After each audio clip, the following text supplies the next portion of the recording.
Go into our second best of 3 semi-final of the tournament, and Gambit takes on Dignitas. I am joined here still by Dexter, but also by Brandon St. Vicious DeMarco, who has come back from the caster desk. I see we have the bracket up already, so as said, Rocket just lost to CLG. We will be seeing Counter Logic Gaming in the final tomorrow in a best of 5 where they will be playing either Gambit Gaming or Team Dignitas. A best of 3 for these teams to show what they're worth, and honestly, we didn't see Gambit yet, but yesterday Dignitas did struggle even against the Aces High team. They did close it out in the end, but it wasn't an easy passage. I mean, this is IEM Cologne we're talking about, and Gambit, this is their playing field, you know. Gambit has been, I'm not sure how they looked, like I feel different and mixed opinions about them, but it's a tournament. This is not LCS where you just come and play like one game. This is actually a tournament format, and it always favored Gambit, and even if it's not the old Gambit anymore, there's still like Diamond Prox, you know. Diamond Prox, that guy who actually carried like several tournaments and got like MVP titles, you know. So I'm actually looking forward to see how they perform here. Yeah, let's actually take a look at the team roster for their opponents in Team Dignitas. The second time they will be taking the stage here at the Intel Extreme Masters Cologne. In the top lane, it is Gamsu, Crumbs in the jungle, Shifter in the mid lane, Core JJ and Kiwi Kid in the bottom lane. And well, as we mentioned yesterday, a tough start. Some people were giving the bottom lane a lot of flack. It wasn't going that well for them, but we got to remember that Holy Phoenix is a fantastic AD carry. That bot lane was playing fantastically, but what will be the main thing for Dignitas to think of coming into this series, Saint? I don't even think they're going to have a plan. I honestly think this is going to be the messiest set of like this whole tournament, including the expansion tournament. Like this is going to be like the most like all out like random set you're going to see. And I'm just calling it right now. It's going to happen. All right. So, I mean, I do understand that if you say that about Gambit. We haven't seen them play yet, but why that much for Dignitas? I mean, there were some good elements in their play. Well, I mean, even in their wins, like Dignitas against a team that I guess they have really no knowledge of. It's against a team that has subs. They looked really messy and uncoordinated, especially out of their bot lane. Outside of the third game, I think they fell really far behind in two of the previous games. And I don't think that Shifter's, unless he's going to get LeBlanc, which I think is probably going to be a really contested pick, or an Ari, I don't think he's going to be able to pull them out of that. So unless the bot lane can get their stuff together, it's going to be really rough for them. We did talk to Shifter after, and he did say, well, you know, it is the first showing of a new team. We got to get that team together. And we saw CLG before. They lost that first game, then they came together in the 2 different games. But, of course, we have 2 Koreans in the lineup of Dignitas. How does that make it even harder for them, of course, to change from yesterday to today, Dexter? I mean, maybe Core JJ, the AD carry, was pretty nervous, I think. It was his first LAN event and in a new environment. So maybe we can see more and better play of him today. But yeah, there's so many problems in Dignitas, and they're so messy. They still have to figure out like so much stuff about the game, about like lane swaps and Kiwi Kid, when he has to roam and where he has to be at what exact time. But yeah, like Saint said, it might be the most like messed up game we can see in the tournament, and I agree. Especially if it goes into a 2v1, I think it's just gonna you're gonna have people like all over the place, like in the wrong lanes, and I think the communication issue is gonna really come into play with that. It's hard if not everybody speaks the same language perfectly. It's really hard to call a person to go roam top, or to go show up in a thing, or to come roam with you. It's really hard to call very specific things.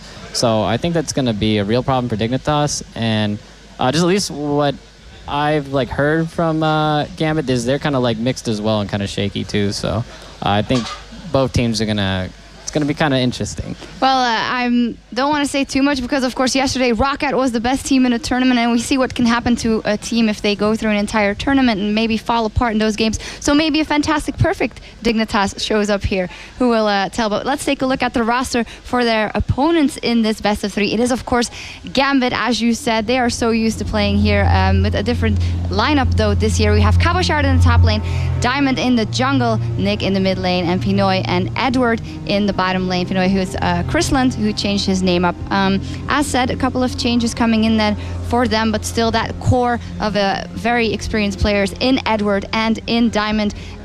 We haven't seen them playing together yet on a tournament setting, but Dexter, overall, what do you think that experience can bring to this tournament? Yeah, like I said, experience, especially in tournaments, is very important because it's like a best of 3 format. If you play LCS, you just play one game against each team, and you bring a lot of experience into tournaments like this because the most important part is not about the first game, it's about what happens after the first game. How you adapt to picks and bans and how you deal with like being behind, or how like can you keep cool when you're actually ahead. And a lot of teams actually get like 3-0 after they won like 2 games in a... I mean, this gentleman besides me knows how it feels, right? But no, it's actually, yeah, it just experiences a lot. Like, I mean, Shifter and Dignitas, they played a lot of those sets too. But yeah, both teams are kind of experienced and have the core of experienced players. So we just have to see how they...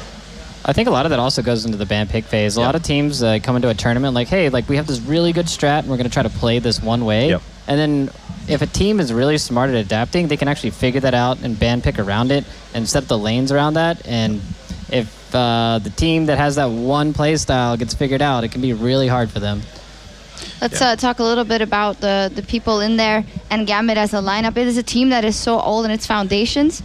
Players have been around for so long. Dexter, what do you think of Diamond right now? He was such an innovator in the past. He's always been. He carried single-handedly a lot of tournaments. But what about his current form now? It's hard to say how good he is right now, because the biggest problem is back then in Season 2 when he was very, like, really that good and above everyone else. There was like no one else who he could compare with, and then now everyone got better. There's like a lot more talent, and in general, like the overall, like the average gameplay just got a lot higher. So he didn't get worse, but other people just got that much better and are up to his level. But Diamond Prox has always been solid, even if Gambit was like rank 7 or something in the LCS and almost got relegated and everything. He still looks good, you know. And it's still Diamond Prox we're talking about. I mean, this guy has been around for like forever right now, so. I think he's going to be fine, yeah, and he's going to play like pretty well probably. I actually think he's going to have some unconventional picks. I like pay attention to a couple of different players, and I look up, what they're playing and building, and try to, look into every little meta of each of the regions. And he's actually been playing a lot of Zac, and I tried it a little bit myself, and it's situationally really good. And I know Diamond Prox loves it a lot, so you might actually see it if Jarvan and Lee Sin are off the table. All right, another thing that is, of course, very interesting for Gambit is they played with Darien for so long. Now it's Kabashar that's up in that top lane. What of a different dynamic does that bring to the team, Dexter? Well, Darien was either hit or miss, and I think Kabashar adds a bit more consistency to the team. I mean, even if Darien fed like 0-5 or something, Gambit still won games, and... Never forget. Never forget, yeah. But I'm not sure. I haven't seen too much of Kabashar to judge. Like, maybe he'll show some good stuff. I mean, we just saw Overpower yesterday for the first time, and he looked very good. And it's a new season, everything can happen in the top lane. Top lane meta shifted a bit from like super tanks to more carry-oriented roles. So maybe some players will shine that had the chance to shine in like Season 4. And yeah, we just have to see. Picks and bans should be pretty much the same, I think, from what I can tell, like very top lane focused. So top lane is like the role that has probably like the biggest champion pool at the moment, because you need to be able to play at least like 6 champions, I think, or 7 champions at the highest level. And we just have to see how deep the champion pool in top lane goes, and this is like a kind of a test for him. Yeah, Saint, you were saying it's going to be super messy. People are not going to know what they're doing, and so who are you calling it for in the end of that brawl? You got a coin I can flip around here? Let me see here. I don't got anything. Nope. But you're gonna have to decide. Yeah, I don't know. I'm gonna go with my NA brethren, Dignitas, but I definitely think it could go either way, real easy. Dexter. I go with Gambit, I think. Yeah. I want them to win, because it would be such a good story, like Gambit just winning IEM Cologne again, and yeah, I think Gambit might win, yeah. The best story doesn't always win. We will see. We'll see that match in just a second, but first take a look at this IEM Katowice after movie.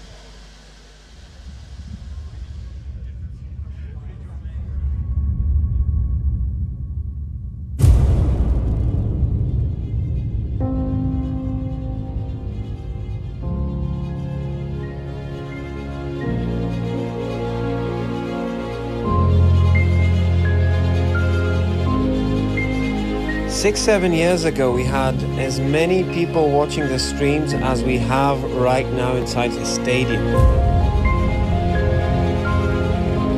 A dream for every gamer in the world to come here and play in front of you. The atmosphere is electric. One of those goosebump moments. The nerd chills were definitely out in full force. This is a moment that every player, every caster, every fan dreams of.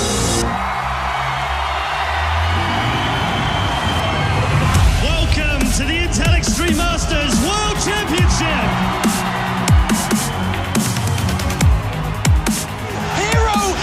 able to make the recovery. What on earth is going on? He needs to make it to the building. Oh my God! Alt! He had the money to make it to the building.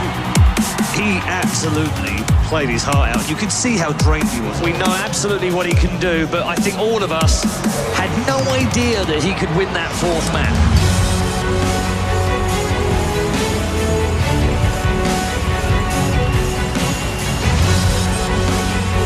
Who's going home with nothing, and who's going home with $100,000?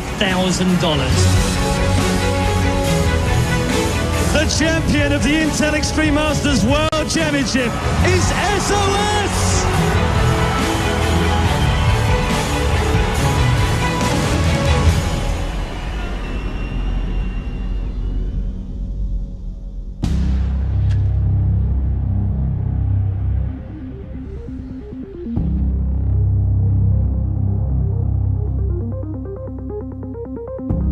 A gigantic stadium full of people just to watch League of Legends. They made history here last year, and they're back this year, and they want to win it all.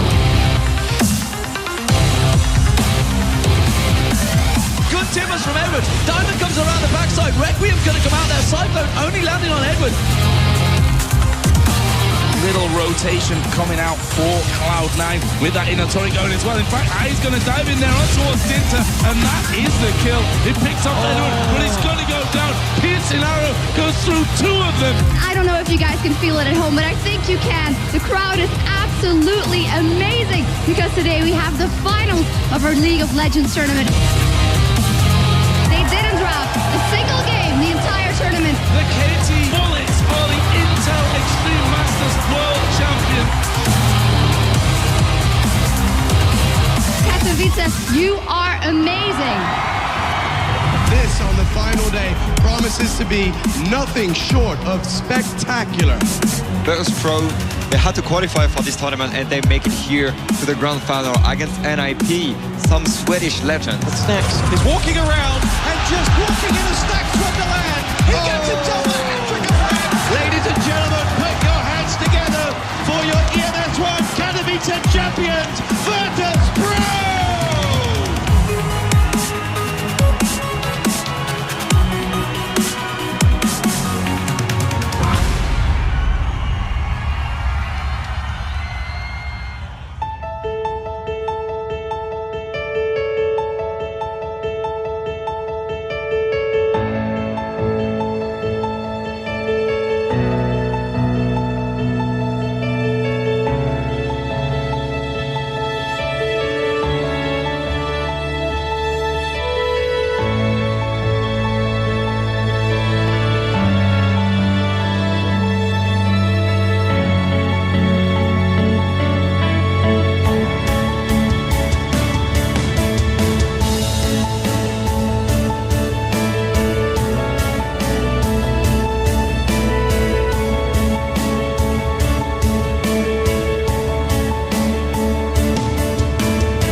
Yeah, the Intel Extreme Masters Katowice last year was absolutely amazing. A lot of memories made that, and remember that whoever wins this tournament also is qualified for that tournament there. And, well, it's still the Intel Extreme Masters, and it's fantastic to win one of those. Yeah, we actually won some way back in the CLG days, and so it was like 2.5 years ago. It's so long. It was at Gamescom. It was just really awesome. Just so many people there, and the crowd was just so pumped up, and everybody just swarming you. It's just a really amazing experience, and just to see everybody hyped up for the games. Yeah, especially it's taken a bit of a different role now here. They've got teams are testing out their rosters, but still, especially a team like Gambit, they have said so many times how much they love beating that international competition. So I bet that must be very important for them as well. What are we thinking here in terms of picks and bans for this best of 3 coming up? Of course, there are the things we know will always get banned. The Aurelia a lot of banned, the Gnar first pick. But for this one specifically, after what you've seen of Dignitas. Well, I mean, there's a Sivir first ban right there. I actually think banning the Sivir out might call for a Corki first pick. very good guess that Sivir would be first banned out, but I bet we'll see in a second. Saint was casting off the wrong screen, but very good prediction. What else, Saint? It's late. I'm a fortune teller. I don't. Oh well, look, actually whoa, hold up. Hold up. I wasn't. I didn't. I called this and it didn't show up yet, but they did. They did first pick it. So screw you. They did. Well, I ruined this all. I hate this. No. Start from the beginning. We don't have them up on the screen yet, but the bands here coming in. I can't actually see, so you're going to have to read them out for me. Okay, I'm just going to read out the bands. All right. Go ahead. So, Gambit banned Sivir, LeBlanc, and Rengar, and Dignitas banned Nard, Jarvan, and Lee Sin. And the moment I saw that Sivir ban out of Gambit, it's like a real big tell that they want to first pick Corki, because a lot of people have been picking Sivir as a counterpick to Corki because of the Frost Bomb. You can just block it with your shield and just gain mana and just push the wave in. All right, and then on the other side, what we will see, Harvard as first 2 picks. We have put so much on that Jarvan, but it's banned out here. So what will they be going for in the first rotation here, Dignitas? I really like the Rumble first pick. Very strong pick, and usually first pick in a lot of regions because of his potential to have like disrupting ultimates at level 6. But I don't like the Kha'Zix, maybe because of 3 jungle bans, but I would have liked to see Jenna pick up actually, to not give it to Corki. Like Corki and Jenna in general together is like super good. But yeah, we see the Kha'Zix pick here. I don't know about the Kha'Zix early rotate. I mean, it's like a decent jungler in this current meta, but maybe they just don't really want to show their other champions. And it does give physical damage, which is really needed if you end up with an AP top and an AP mid. I mean, there's a lot of synergy between Kha'Zix and Rumble, because when Rumble gets a good ultimate off, Kha'Zix can just jump in, finish off low targets. But overall, he's not a very good jungler right now. Like, there are better junglers for sure right now, but we just have to see what Gambit is actually gonna pick for the on the other side for the mid lane. Maybe at we'll least see some unconventional picks. Let's hope so. That Diamond brings him maybe out. Some Zac, man. Well, I'm telling you, man, the Zac's coming. I feel it in my bones. It's coming. Well, you're a bit tired, so I'm not really. I am a bit tired, but I'm not like going mental on this. He's gonna pick the Zac, man. I feel the goop bouncing over here. It's coming. Yeah, well, let's look at what Gambit is locked in. Thresh, of course, for Edward. He is the Thresh King. He's been there for the longest time. And a Syndra for Nick in the bottom lane. Of course, they banned out that LeBlanc, so he's absolutely going for that. I really like the pickup of Dignitas here, Jenna and Ezreal. Like, Ezreal is a good pick. Okay, maybe they don't. I think Jenna Graves would actually be a lot better. Graves is really good. Yeah, is a much stronger lane versus Corki. It's, a lot of people actually consider it a counter pick just because you can brawl him in the early lane phase a lot better. And then your buckshot just does more damage if you're getting in the scraps. And they're both low range champions as well. But they're actually going to go with the Ezreal. I think what they might do with that is they might rotate that to mid and just keep it as an ambiguous that's what I was saying. Ezreal is really good here because the way you pick and draft right now on purple side is you try to get as many flex picks as possible, and then with the last pick you lock in your team composition. But Ezreal can go mid lane. I know Shifter plays it, so maybe we see something like a double AD composition. Might be good with Rumble because no one will magic resist, and then we can just see Rumble completely destroying team fights. Well, but yeah. It is just a Pantheon coming in here for Diamond, which is totally meta now. A little bit disappointed, but I'm sure he can make some good plays on that one. And the Irelia for the top lane. We have a lot of early game pressure on like every single lane here. Like, I really like Gambit's comp, like very snowbally. If they get that tiny bit of lead, they just group up. Like on the power spike of Corki, Triforce, Sock Boots, we have talked about that a lot. Group up mid lane, 50-minute mark, just take down 2 towers, and then very good catch potential too with Syndra. And in general, Syndra is a very good safe pick in mid lane right now because there's like less jungle pressure overall in the game, and Syndra just lane bully, always has been. And they're really easy to layer CC too. 4 members on their team actually have CC. There we go. Okay, yeah, it is actually going to be the double AD. Yeah. They have a lot of CC on Gambit's team, but it's really hard to lock down Ezreal and like this double AD team comp. Very mobile champions on all for all the Dignitas members outside of the Rumble. So unless they can hit some really good stuns, they might actually get kited around. The big problem with double AD is if you fall behind, there's no way to come back actually. If you don't have that burst damage to actually like burst someone down, or with double AD, it's very hard to catch someone out of position, and they don't really have any form of CC, and they just have to rely on their superior vision control to actually manage to close out the game. But yeah, I really don't like the Kha'Zix with that though. Like that's going back to that Kha'Zix fix. I don't know why they locked it in so early if they had the intent of going double AD. Kha'Zix just doesn't really fit well with double. You want more like a Nunu or like maybe an Elise, some kind of tank. Well, we will see how it plays out, what strategy they have up their sleeves. We'll be right back after this.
Welcome back, everyone, to the Intel Extreme Masters Cologne. My name is Joe Miller, joined here by not Crepo, because he's actually ill, so we've sent him home so that we're all not ill at Christmas, is, of course, Demon. Almost the same. And Officio. Hello. Yeah, we don't want to get ill at Christmas, so we kick Crepo out. Yeah, I was already saying, it's like, oh, buddy, you get me ill, I mean, you're in trouble with, like, everyone. Yeah, people aren't going to be happy if that happens. But we are going to be moving into our first game of our second semi-final. Of course, it is Dignitas versus Gambit. And, well, we can run straight through the teams here because we're almost ready to go. Dignitas, of course, Ganzu, Crumbs, Shifter, Core JJ, and Kiwi Kid.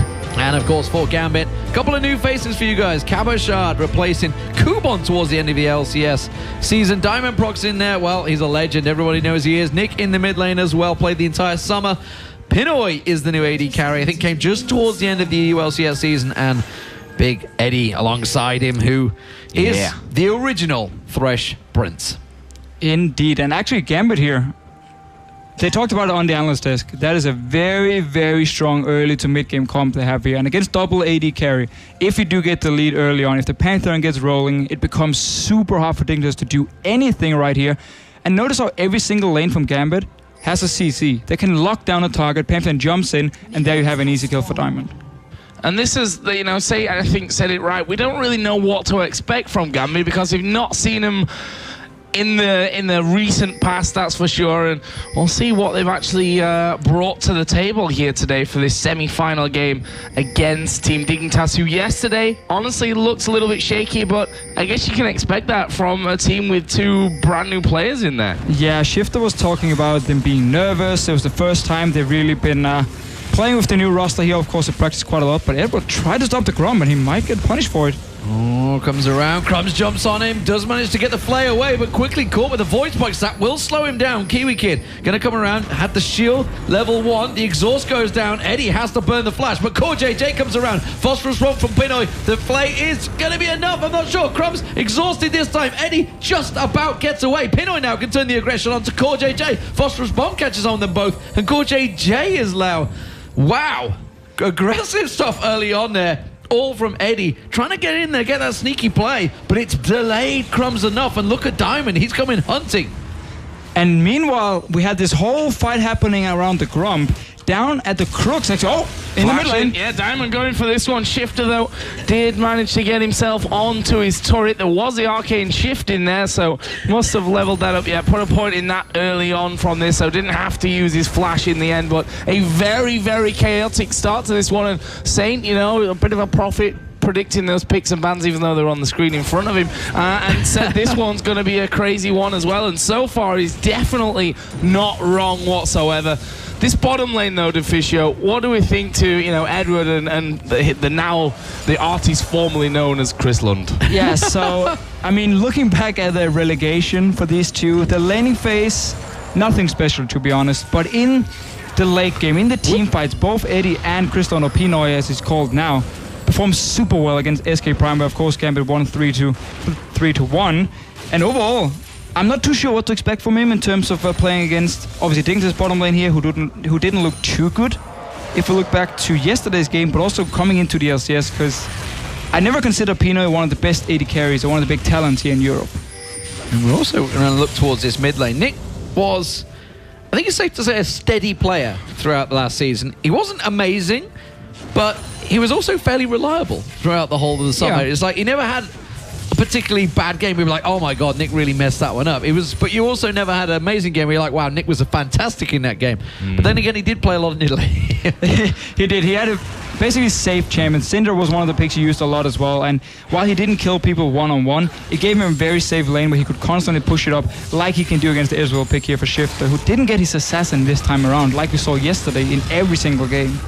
Well, depends how you play that Ezreal, I guess. Right, diving in there as the assassin in the end. We do have Diamond once again up in the jungle of Dignitas. That's the style that we love to see, you know, how Diamond really made his name, to be honest. Always in the enemy jungle. However, this might be bad for him. Crumb's going to dive in there. Dear. Shifter will join in as well. Nick's coming in. Double stun. Can they get the kill? Crumbs is low, but no. It will be Diamond that goes down first. And now the double buff's coming down. Shifter might go down here. Flashes away from it. And he manages to get the kill, giving him a double. He burned both his heal and his flash, but it was so well played by Shifter. And that Raptor hit Nick so many times in this fight, 4 or 5 times at least, and then Shifter in the very end picks up the kill, double buff, very nice start. Diamond was looking for the Kazakhs. When you are playing Pantheon, you are stronger in the early game, but there was just the communication between him and Nick in this mid lane.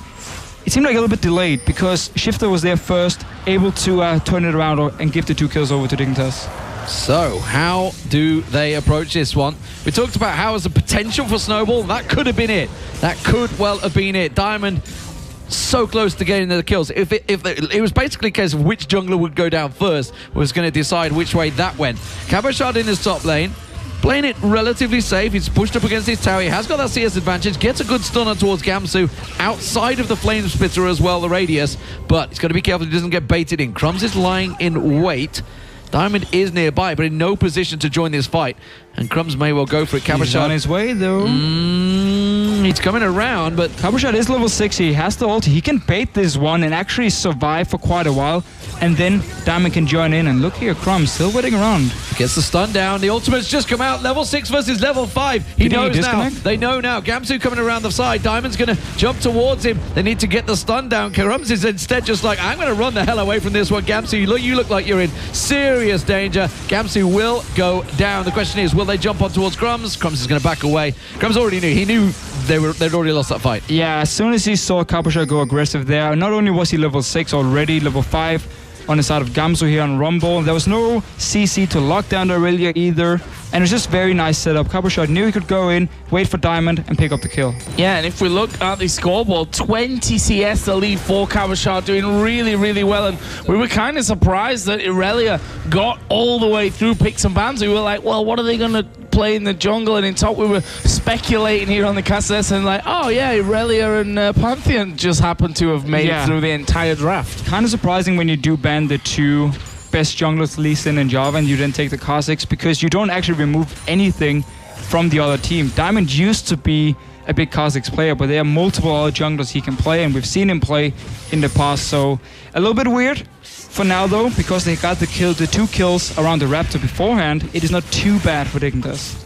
And we'll see how it works out. Diamond getting close to hitting that level 6, just needs the next camp, and the ulti will be available. Those man drops, of course, could be devastating. Got to keep our tracks on the flashes at the moment. Kiwi Kids is down, so it may well be a target down that bottom lane. Once that red buff goes down, it will be level 6 for him. Death sentence flung out from Eddie. Quickly dodged out by Core JJ, who had a, I would say, a balanced performance, I think it's safe to say, against Aces High. He didn't do great in one of the games, but did fantastic in the final matchup. But we'll see how it works out for them in this matchup. Of course, a lot of eyes on Dignitas because, you know, pulling 2 new Koreans in for an American team, it's something that a lot of teams have done, especially in America. We'll see how it works out for them. I actually say they really struggled during the laning phase against Aces High in particular. You know, Holy Phoenix, we know how strong of a player he is, but those lanes didn't really go well whatsoever for Dignitas in any of those 3 matches. It was a lot about Kiwi Kid as well, to be honest. I mean, he had some very weird plays. Randomly flashing forward and being caught out of position, end up dying. All in all, there's still probably a lot to work on for these 2 guys in this bottom lane. Probably some problems with the communication as well. I mean, we've got to give them time, right? It's not like you can expect, especially a duo lane that's a Korean player, a North American player that just come together for the first time. And I guess Intelligent Mass for Dignitas really is a learning process as well. And remember, Cutie Pie was the guy who played AD carry, and Kiwi Kid switched to support because they had this synergy together. They were great friends. He's never played with any other AD carry, so this is also the first time for him to really try and adapt to a new play style. He just had to pick up the plays like Cutie Pie had beforehand. Now it's completely new. And we should also say that obviously Core JJ, well, we don't know yet, but I'm assuming he's got a pretty different play style to Cutie Pie. I don't think many really have the same play style as Cutie Pie. Not even close. For now though, they are actually pushing down to the top. You know, he's pretty low down here. Actually, good work here, to be honest, from Dignitas, putting some real pressure on that buckshot, managing to find its way past the tower as we see Diamond once again up in the enemy jungle. Funnily enough, Kazakhs was there on the other side, and that's a great ward over the top from Gamzu. We'll spot him out instantly, and the combo. Wow. The burst from the 2 AD carries. absolutely destroying Pinoy. They had no idea about that one. That was coming. A nice setup here. Notice how Core JJ waited with his ulti until the Ezreal just hit Pinoy in the face. He had no time to heal. Ulti is just beautifully set up here by Dignitas, and a very nice kill. You also deny all the farm. You just push into the lane. Well, in the top lane, we'll see how this works out because he's got a 30 CS advantage right now. Kabashard built up, of course. That kill on Gamsu has definitely slowed things down. You know, we're not shocked to see a Korean playing a Rumble player, but we'll see how it works out for them. Aurelia seemingly flavor of the tournament, honestly, in 421 so far, especially for the North American and European teams. She fits this whole mid-game team fight, mid-game power spike so well. We always talk about her Trinity Force, which is the big power spike for her, where she can basically take over a game if she gets a good start. And we have seen how easy it is to set up ganks as Aurelia, because you're always going to get poked by the Rumble. You go in, you land your stun with the E, and suddenly the jungler follows up. You have your kill, you can take a tower, and then you just take over. What a Dignitas up to here. Crumbs and Kiwi Kid headed onto the bottom side of the jungle. We'll get rid of that first pink ward. Actually, Eddie had just coming back from base. I think their timing's off there. Yeah, there's nothing to actually take away. Even the Raptors have gone. And that will be a simple fact-finding mission, I think, more than anything at this stage. Get themselves a couple of deeper wards down on the bottom and the top side. And now Crumbs has headed towards this bottom side.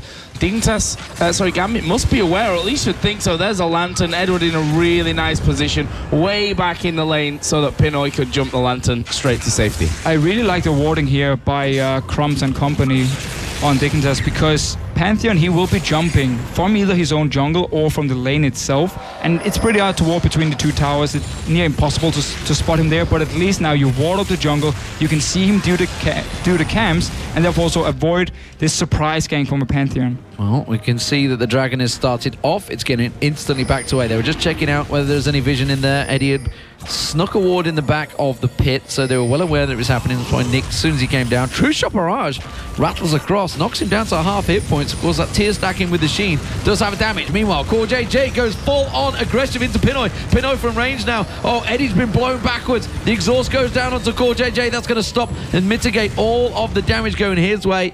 And again, these bot lane, they are not afraid to trade. No, but at the moment here, Graves is a lot stronger than the Corki pick. You have your BF Sword and a Pickaxe. You're just so tanky as the Graves, and you have so much burst damage. Corki cannot take these trades here, and therefore we see them have to back away once again and just sit back and just have to farm with rockets. Well, CS down there in favor of Core JJ. We've seen Nick time and time again backing over onto these Raptors. Actually, we'll get it. We saw Shifter trying to get in there to have a bit of a steal. Meanwhile, Core JJ down bottom has taken a big burst of damage. Not exactly sure what happened on that one, whether it was the hook that really put him in danger in the first place. But that will relieve a little bit of pressure now for Gambit, knowing that that Graves has to go back. Janet may be headed off back as well.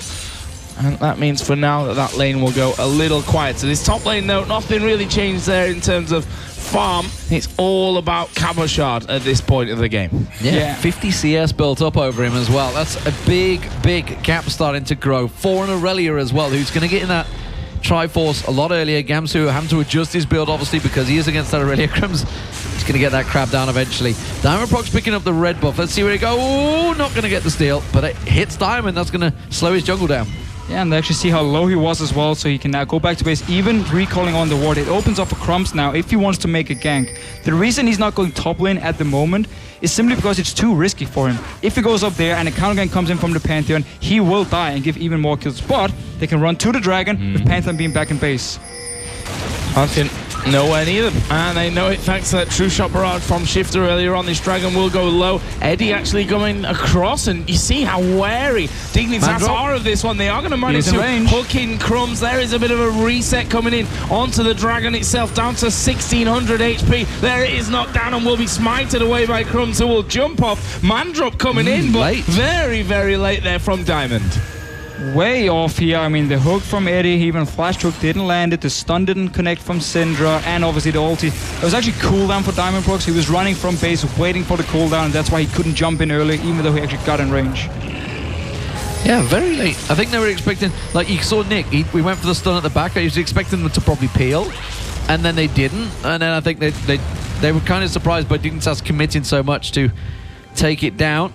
Instead, though, it does mean first Dragon goes to Dignitas. They have equal gold right now, but of course with that buff, that will give them that bonus should they try to fight. Trinity Force completed by Kabashad, so we've got to keep our eyes on any teleports that may come in, because he will absolutely have the advantage built up over Rumble, who has of course completed that Haunting Guys, who some would say back in the World's Championships, once you got the Haunting Guys and Source Boots, you're ready. Done. You're done. Yeah, basically you are ready. So by delaying it a little bit with the arm guard, we have seen before it can actually hurt you quite a lot because you need it for this first Dragon.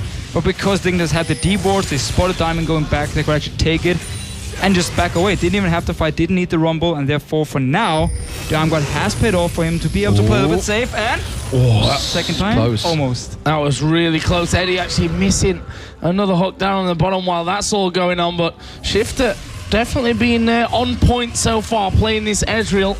2-0-1, Trinity Force done for him. That tier been stacking up a while, and Kabashad is going to come in, puts a ward down. He's actually got 2 levels on Crumbs there. Looked like he didn't want to fight here. Shifter getting dumped on there by Nick. Was the Ignite available for Nick, but deciding not to use it. May have been enough to finish him off. Would have certainly been close by the end of all that. Yeah, I feel like Gambit could have pushed their advantage in these solo lanes a bit more, because Shifter has just been firing his ulti left and right. He's not really been using it on Nick, and at the same time in the top lane, Kabashad has been ahead pretty much the entire time. You have the Pantheon early on, use him, use the lane pressure to go inside the enemy jungle, get your own deep wards down, and then you can start setting up dives. I mean, they could have killed this Rumble up in this top lane at least a few times, and we see how afraid Crumbs is every single time.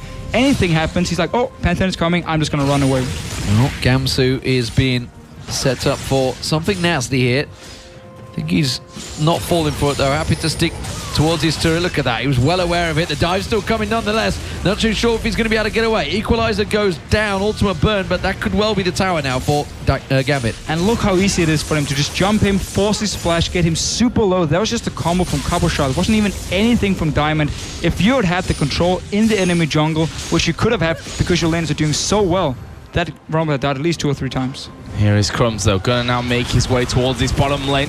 What are we gonna see on top of this one? Edward already going very, very low from that. And they do finish off there are the TPs. Actually, Gambit, they'll both cancel actually. When he saw both coming in, both were cancelled in the end. Dignitas did get the kill down bottom. We did, however, see that the tower goes down in top, but it looks like Dignitas will answer with his outer bottom turret as well. And as there's no tower in the mid lane here, but I think that's actually a super smart move. They won the fight, Shifter, he moved there instantly, and of course you cancel your teleport when you can see 3 members are around me and another teleport. So just a smart power play. This bottom lane has definitely been in favor of the I mean, there was while there were 2 to 3 low and Kabashad could have picked up a kill, there was an exhaust available. Gamsu instead, he's really not enjoying his time with Kabashad in his top lane. He's having a very good game on Aurelia early on. And he's probably died about 100% less than good old Darian would have by now. The swag lord himself. Still miss him though, gotta say. Although, he's back spamming solo queue. There's a chance he's coming back. Crumbs has been sporting them sweatpants this weekend. We just need to get him a pair of red ones, then he can be the swag lord as well. With Darian, while he did feat to win, as we obviously were discussing earlier with Saint, everybody has a story about Darian. Everybody has a story about a game against him where actually he may have been beaten in lane, but somehow got the better of you. Always. Yeah. Every single time. He would just keep split pushing it. At some point, you just have to leave him alone. He would take 2 towers, and Gambit would back in the game. Master of reverse psychology was Darian. Smart guy. I mean, obviously, it was also back in the day where Dragon gave the gold, and Diamond Prox was the king of the jungle. He'd take every single dragon, and then it would just pay off because you get towers from Darian, dragons from Diamond, and everyone was happy. I should say as well, with Nah, he was the first person I ever saw building complete tank build. Like, everybody else was like, no, it's not going to work.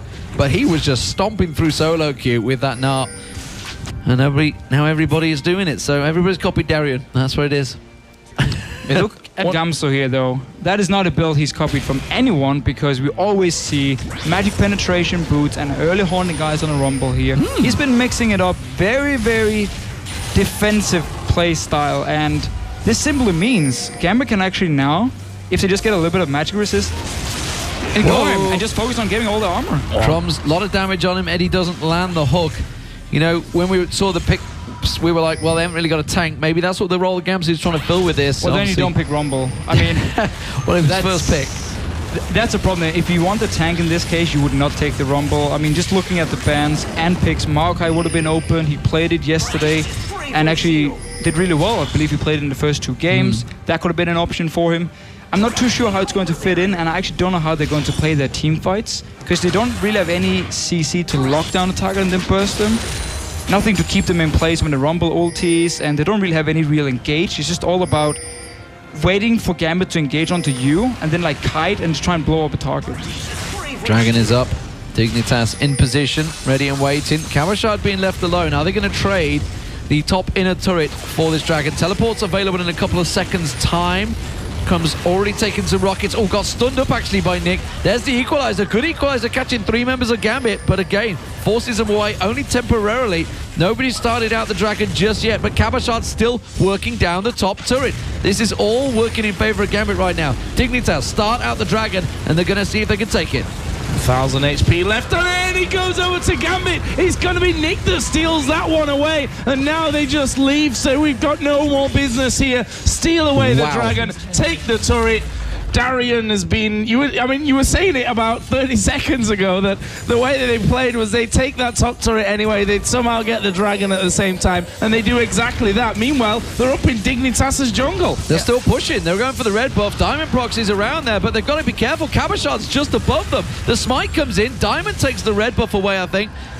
Are they going to go for more? No, they're happy to finish, and that really was a tragedy for Dignitas. Literally everything went wrong for them. But it's what we just talked about as well. You have no real engage. You have no way to lock down a target. Like, they wanted to engage to force the teleport from Kabashard so he couldn't take the top tower. Gambit just walked straight out of the Rumble ulti and said, okay, we're just going to wait around a little bit more.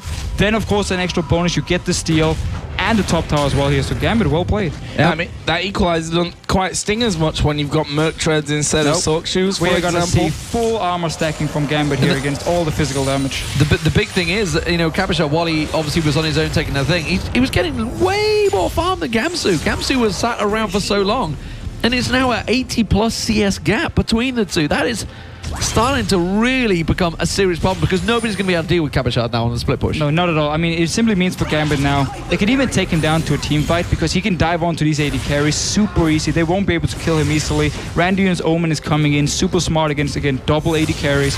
Jenna will be able to disengage the first time he jump in, but then Pantheon can follow up, lock down the target, long range Syndra stun, maybe Big Boss AD can land a hook, and suddenly one of the AD carries are dead. Well, let's see.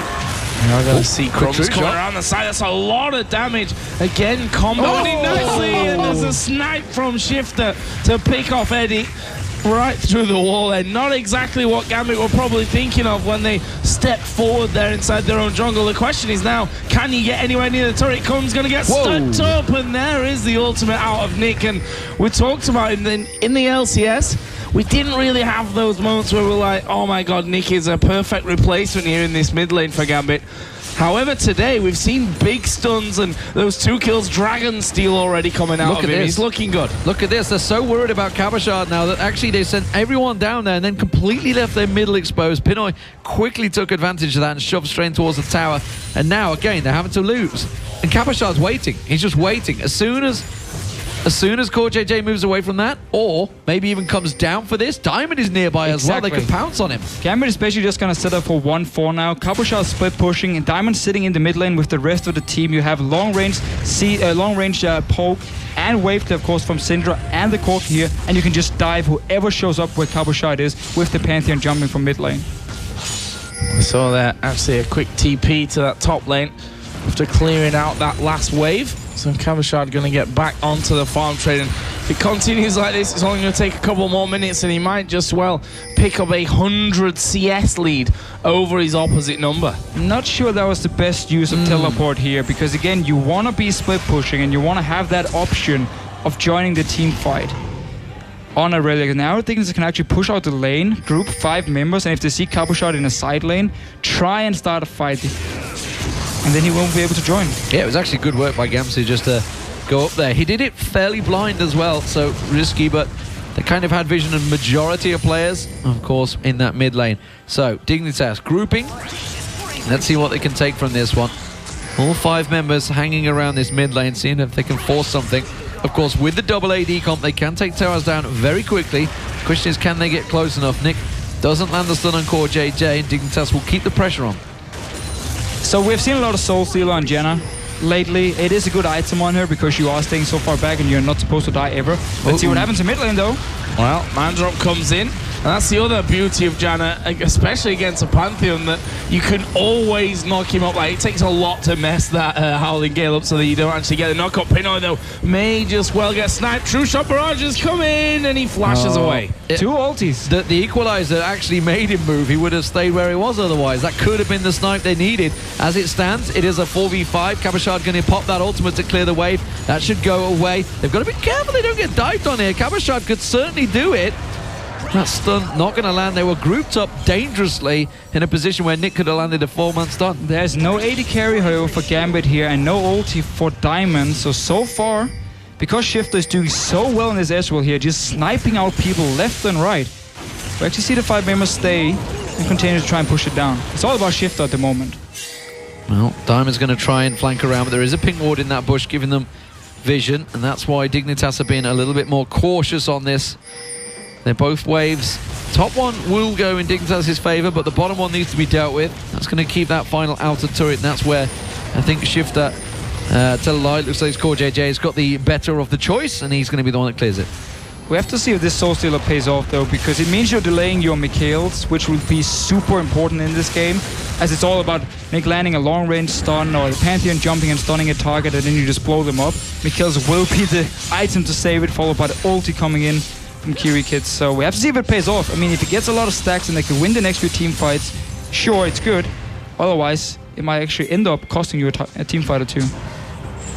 So Dragon spawning, 7 seconds time. Gambit trying to hold positional advantage to land the stun, not quite on the right point.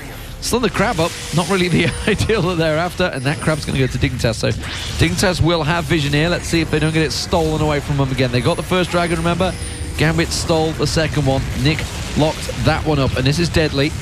Scary, scary stuff. We do. Pinoy actually taken very low by Shifter. Shifter's got all sorts of problems. Equalizer catches across, and he will go down. Nick gets pinned up as well, and that almost certainly is the dragon for Dignitas. Such a beautiful combo here, and Gambit, they split up for some reason. They try to flank around with the Corki first. Shifter sees it, jumps down. Once again, he wins the one-on-one with Pinoy, and a beautiful equalizer combined with the ulti, and you have 2 kills. Really nicely done as Kabashard going to dive forward here a little bit, but we'll just have the lantern there to take an easy path back to the safety of Edward there, who was just a little bit further back in the lane. So Dignitas with Dragon number 2. Almost said Baron. We're not quite that far into the game yet. 28 minutes in. 7-3 in kills the gold. Ridiculously even still. Second Dragon buff. We'll see what Dignitas can actually do with that one. Oh, we should note as well that Kabashard has gone over that 100 CS lead and continues to be building that up even. Yeah, I'm going for the tanky item, so he wants to be part of these team fights. I'm still not sure why Gambit tried to flank around, especially not with the AD carry. It's just so risky and just opens up a Shifter to look for these one-on-one plays again, which really works for him. Last Whisper now completed by Shifter. He is a real shining light for Dignitas right now on this Ezreal. He's been sniping off. He's not afraid to use that True Shot Barrage at every moment he gets, trying to steal away those buffs. But now he's got a heck of a lot of damage. He's already been raking havoc. We'll see if he can snipe off someone else. It's been him that's been effectively initiating as well with the Arcane Shift. He's been the man that's been going in there every time. So Shifter keeping Dignitas' hopes alive, and now they have that 7-3 gold kill advantage. Gold advantage only just tipping their way. Of course, they have a lot of towers still on the board that they can stack up and get that gold. There's another snipe going across, this time to the Wolves, and that gives them the tower, and they're going to keep on pushing. Yeah, Gambit not stopping them. They're feeling super safe. They have the Gen ready in case any engage happens to just disengage it, and that's 2 free towers. No reaction at all. Yeah, well, I mean, Kabashard got the bottom turret, but that's about all. They're going to back off, and it looks like Dignitas going to react to this one. You can see Diamond Prox is heading across. I think he's going to try and sit around the blue and see if he can pick someone up.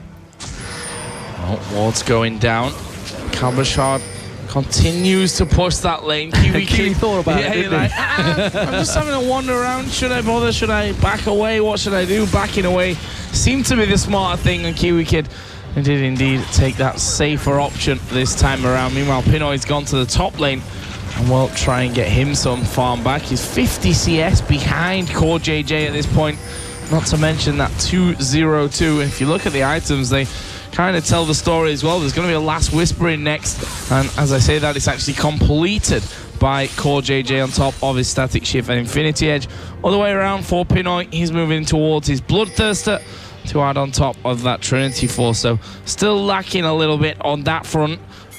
See how that all works out for them, because at this point of the game, at least Dignitas, they're not holding on to a lead, albeit not a massive one. No, but they have been able to group up and siege down these towers here and just relying on their poke. And we haven't actually seen Nick or Pino try and poke back or aim one of these long-range stuns here to start it. We have only seen one ulti from Diamond in terms of like trying to start a team fight, no TP behind from Copper Shot. So it's been a little bit too easy for Shifter here to just sit back and poke and basically decide where you want to be. And it all started with that TP early on to the top and just to clear a few minions. Suddenly it was 5 versus 5 and Gambit has just been losing ever since. Thorn Mail completed by Cabashard now, so that will help him out against his double AD comp, who neither have any form of lifesteal just yet. So we'll see whether it works out for them. Gamsu desperately trying to catch up. He's way behind in CS, but it doesn't matter. He's got the Zhonya's. Oh, Cabashard actually caught out here. Oh, the stuns quickly turns things around. There's going to be the man drop. Core JJ in trouble. Diamond will come on, and that will beat Nick with the kill. And suddenly, as they thought they caught Cabashard out, it's a 2-0 to Gambit. And as soon as they try to be aggressive here and they look for the picks, instantly Cabashard turns it around. The rest of Gambit joins in, setting up for this Baron. Let's see. Quite a lot of wards around it from Gambit, so they can see if anyone tries to face check. For now, though, they just want to try and bait it. Not sure it's going to work out for them there. No, I mean... No, they need a ping outside as well to see if there's any wards around, because Dignitas can actually see this happening due to the ward out here. Seeing Nick hit it. They've got no vision in the back at this point. A ward over the wall, basically. Something going in. Cabashard, though, actually going to dive. Gets knocked back against the wall. There is the equalizer coming through, but that's in the end really just going to help this Baron go lower. Down to 1800 HP. There it is, taken down by Gambit. An opportunistic Baron, and now they're going to go for the kills. Shifter, will he be locked down? He will actually flash away, but Cabashard here is super tanky. Got good amounts of damage. Diamond going to come in from the side. Gamzu will activate that Zhonya's. A good Howling Gale should stop them in their tracks, and Gambit now have to back away. Nice little setup here. There was a ward outside to see it. Oh, Crump. We have seen that before. Not the first time Nick pops him here, but very, very nice setup by Gambit. They get the 2 picks in mid lane instantly, because again, we're actually 32 minutes in already. There's not been a lot of kills, been more just poking, objective focus, but as soon as they go in there, pick up the Baron, no smite on the side of Dignitas to try and take it. So, Gambit, just out of blue. We've talked about them so many times, you know, you give them a little bit of a limb, a little sniff of a finger, and they will absolutely rip your arm off. Baron picked up. It's amazing this game is actually 33 minutes. It seems to have gone quite quickly for me, this one. I don't know how we've suddenly hit this 33-minute mark, but nonetheless, Shifter is still that ray of light, as I said, for Dignitas. Picks himself up that blue buff. That will be important because he really needs to make some plays here to try and snipe someone off. Dragon is up. That will be the focus target for Dignitas this time around. I don't think Dignitas are going to try and contest it. It may simply be a true shot barrage that will come across and try to help out, but they have zero vision of that area, so it will be literally a Hail Mary, and Dignitas should pick up their, Gambit, sorry, should pick up their second Dragon of the game. This is perfect. You get the second Dragon, you have your Baron buff. Now you need to go split up again. Cabashard doesn't have his teleport, but you can at least go send him in one lane, put all 4 other members in another one, and just push up these 2 waves, have the minions come up, buff them with your Baron buff, and you have the 15% more damage from the Dragon as well, and just start taking down these towers. We do also see Cabashard at the moment just sitting in mid lane. Gotta be super careful how close you stand on these towers as well with Syndra there. We can see that buffed up cannon minion at the back. literally the most annoying thing in the world. There's the ulti coming out of Nick again. He will just finish off Core JJ. He will actually go down straight away afterwards, and there's a man drop into the back here. Shifter going to go down to half HP. Cabochard comes across as well, but Gambit might just keep going on this one, you know. Yeah, they've got the minions, don't forget. There's the equalizer going down from Gamsu. He gets jumped on, hooked up. Zonya's Hourglass. Is it going to be enough? I don't think so, because Cabochard is wreaking havoc round the back. Gets himself 1 and 2 down. Comes around. The inhibitor turret will go down. Death sentence lands on the Crumbs, and that's going to be Gamsu also locked up. No Zonya's Hourglass this time around. Cabochard going to chase him onto tower. Yes, he is. Gets himself the triple kill and the inhibitor to boot. And Gambit, just like that, carve open a hole in Dignitas' base. And that is how you use your Baron buff so well. The Gruber in front of the tower. Nice setup by Nick here. Stun onto Core JJ. They get the first kill and just push right through here. And Cabochard, what a monster. Well, 5-0-2 he is now, with closing in on 350 CS. I mean, we're 35 minutes into game. That is a phenomenal rate for a top laner to have. Really having an easy time of it. Let's not forget, he earlier on finished off that Thornmail on top of his Randuin's Trinity Force. Now he's got a Warmog's armor in there as well. Money going into the tank bank for this one, and doing really well. He's doing really well, I agree, Joe. The thing is, we talked about this earlier with the Rumble pick. Building so defensively in the start, at least, never really had much of an impact, and you just have so much physical damage now. And look at all the armor on Gambit's side. I mean, who's ever going to kill Cabochard?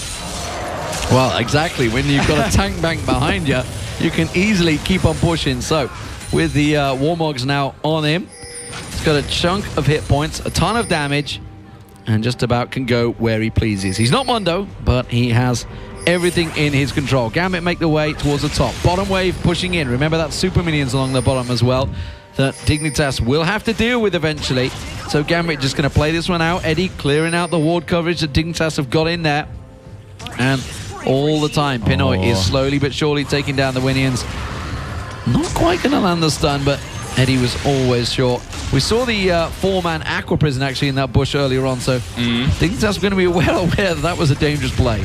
But all Gambit is doing right now is just forcing them out of the jungle here, so you place your own ward to take control of it, and then you push the waves into the base now, and you just wait for that one stun to land, blow up a target. I mean, only guy who can actually survive is probably the Rumble with the Outlast. Everyone else can just drop dead.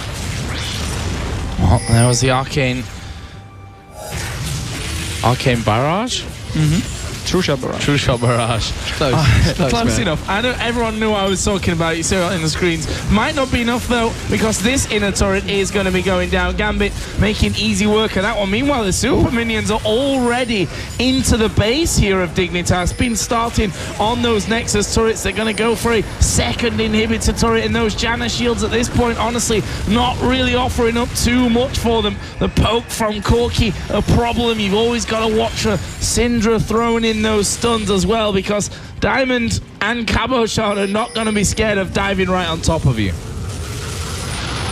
Dignitas holding on right now. Something I noticed Pinoy doing actually, because he's got that Bloodthirster on him. Ooh, that's half the hit points burn off Nick there. Because he's got that Bloodthirster and been building up the shield, he uses that, lets the tower burn through the shield while he puts a couple of basic attacks on there. He's quite happy to tank it through.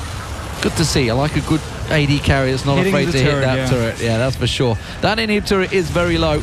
Meanwhile, Cabochard back on the mid inner turret as well. Core JJ's trying to send off, but I would not want to get too close to that Aurelia right now. He is a beast, that's for sure.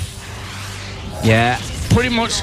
I'm not sure who can stop him. You might have to be sending 2 people in there, and then you lose your other side of the map anyway. I mean, we look at that turret, and it is incredibly low already after 3 or 4 waves push through. See there, Core JJ has to leave the mid lane turret, which he was trying to defend from Cabochard, to deal with super minions, which then pulls people from the top lane. They then take that one down. Gambit, ooh, that was close. Gambit playing this one by the book and not really taking any risks. Not going to get him. I think Summon a Heal. Yeah, Summon a Heal came out there from Pinoy just to keep Eddie alive. I believe it's the accordion effect, as Crepo named it earlier on. What was it saying? I don't know which one did it. Wow. Were you not listening to us earlier? You I will hurt have to me, admit. Fish Joe. You hurt me.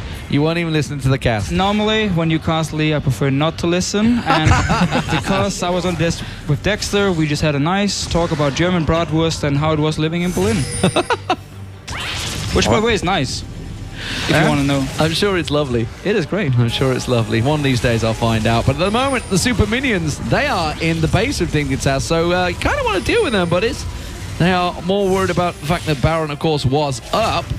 10 seconds until the Dragon as well. But Gambit, they're already back. They've gone back. They've purchased. They've got everything they needed. You can see that Nexus turret down half the hit points now. And Dignitas are in last chance saloon here as Gambit set themselves up to start and bait the Baron. Yeah, we just have to look at the comp now again from Dignitas here and ask, what was the plan? Because I'm still not sure how Rumble will fit in with the double AD carry in this case, except for you could put down your ulti behind the tower and the AD carries and kill the tower while the ulti zones away the enemy team.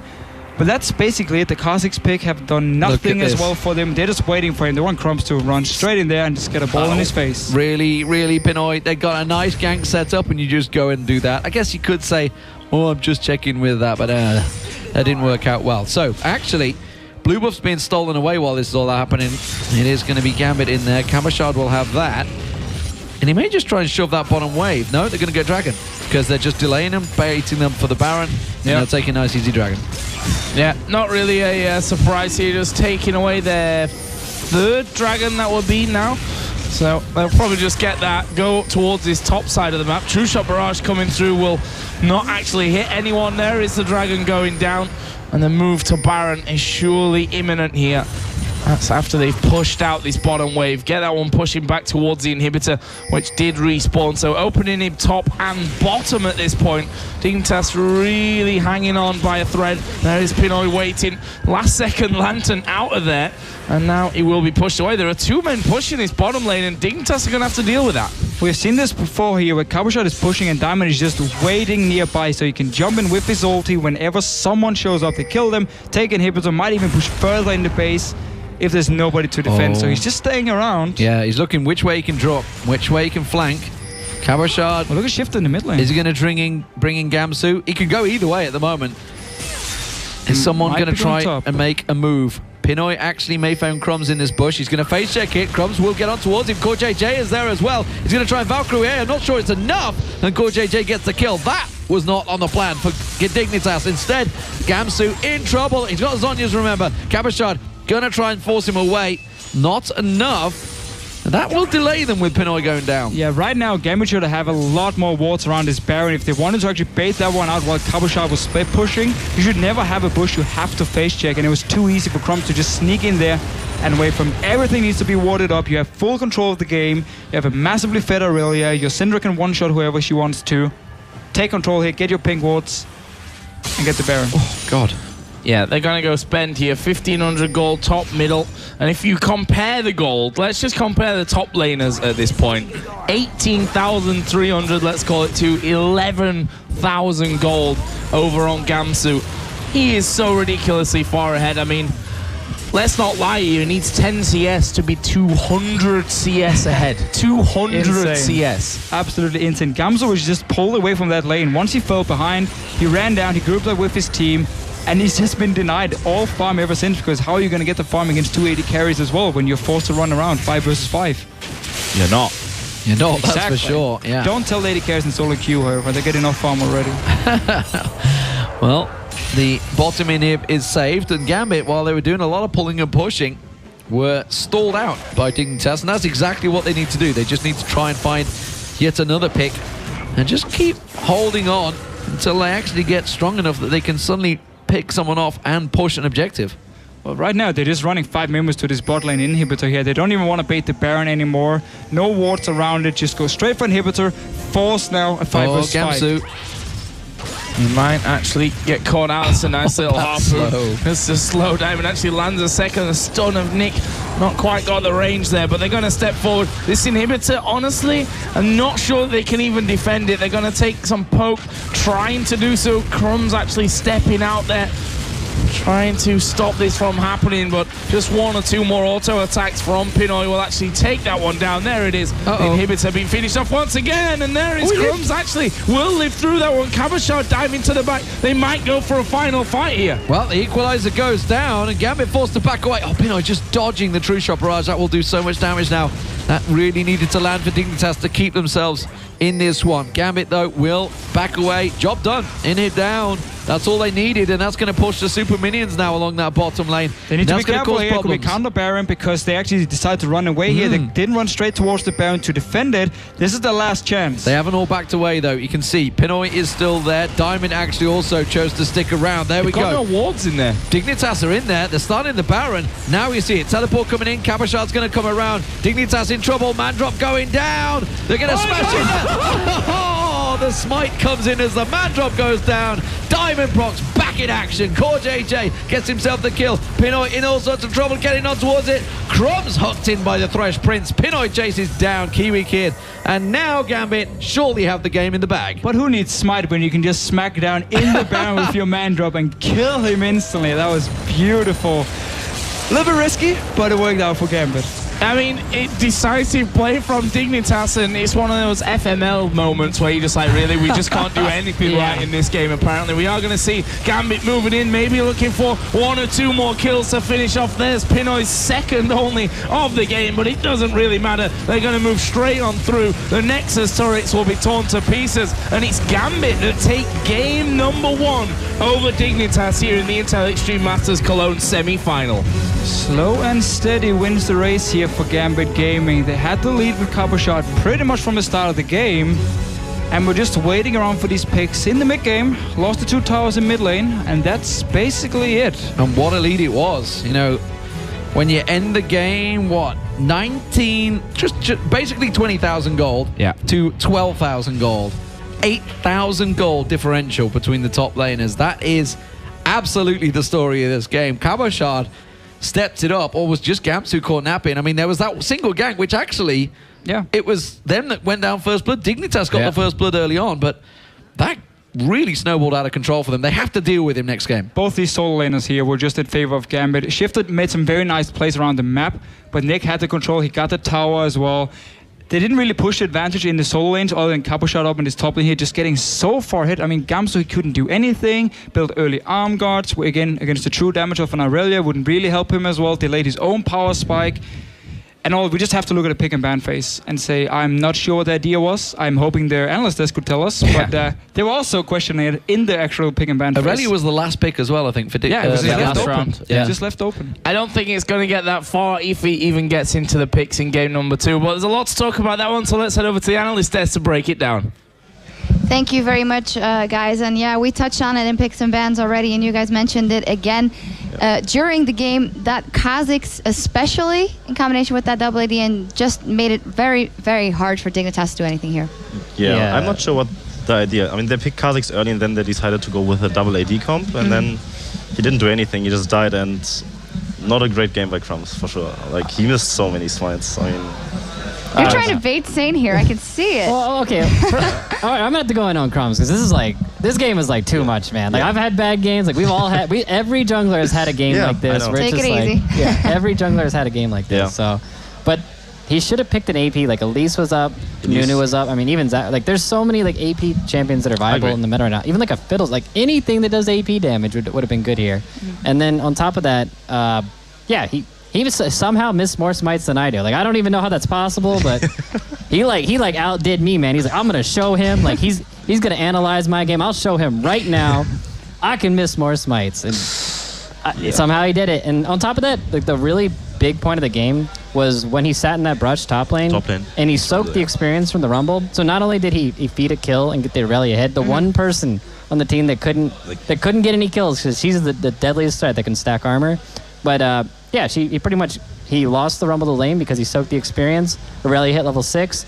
Then she just got free kills off of that, and the game was over after. Oh, and there was another play, not in the mid thing, where they tried to initiate onto the Aurelia when she had Thornmail and Randuin's, and they ended up losing the Baron off of it.